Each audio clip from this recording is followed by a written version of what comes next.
अफराज साहब, हमने देखा इस पूरी सूरत हाल में बड़ी एक पॉलिटिकल जो हारमनी की पाकिस्तान के अंदर ज़रूरत थी, जिसका एक फुकदान पाया जा रहा था तवील अरसे से, वो हमने देखी इस पूरे मामले पे। अभी बल्कि चौधरी साहब भी बात कर रहे हैं और कह रहे हैं मेरे वज़ीर आज़म, जनाब वज़ीर आज़म पहले नहीं मानते थे। हमने एक नेशनल यूनिटी देखी, लेकिन इस पूरे मामले में अज़मा बुखारी साहब का एक बयान आता है कि मियाँ साहब इस पूरे मामले की निगरानी करते। चलिए ये मुझे बता दें कि ऑपरेशन की रात एक तो मियाँ साहब कहाँ थे, क्योंकि पीटीआई के दोस्त इस पर बात करें, पूछ रहे हैं। और सामो पीटीआई के लोग यही कह रहे हैं गंडापुर साहब इस्लामाबाद डी चौक से गए थे, 16 ज़िले क्रॉस करके केपी के असम्बली पहुंचे थे, किसने यकीन नहीं किया था उनकी बात पे। तो अभी जो बयान आपकी क़यादत की जानिब से आए हैं उनसे रिलेट करके उस पर पीटीआई यकीन नहीं कर रही।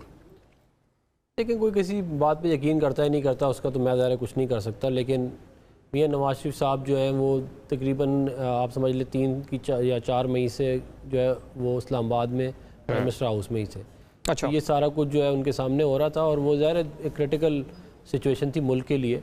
तो और वो लीडर है पाकिस्तान के, बहुत बड़े सियासी लीडर हैं, 3 दफ़ा वज़ीर आज़म रह चुके हैं। तो वो अपनी जो इनपुट, जो उनकी सिफारतकारी में इनपुट दे सकते थे, जो उनके कनेक्शंस थे, वो सारे इस्तेमाल करके वो जो भी कर सकते। हर कोई अपनी अपनी जगह पे लगा हुआ था।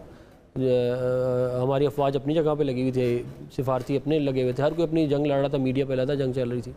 तो वो उन्होंने अपनी इनपुट बिल्कुल उसके अंदर दिए। देखें, और ये बात आप ध्यान में रखें कि जो बड़े फैसले होते हैं ना, मैं आपको वैसे एक बात बता रहा हूँ, वो मियाँ साहब ही करते हैं, ये आप ध्यान में रखें। ठीक है, जो डे टू डे अफेयर्स है वो नहीं उसमें इंटरफेयर करते, लेकिन अगर कोई बड़ा मसाइल हो तो वही उनके हाथ में होता है वहाँ।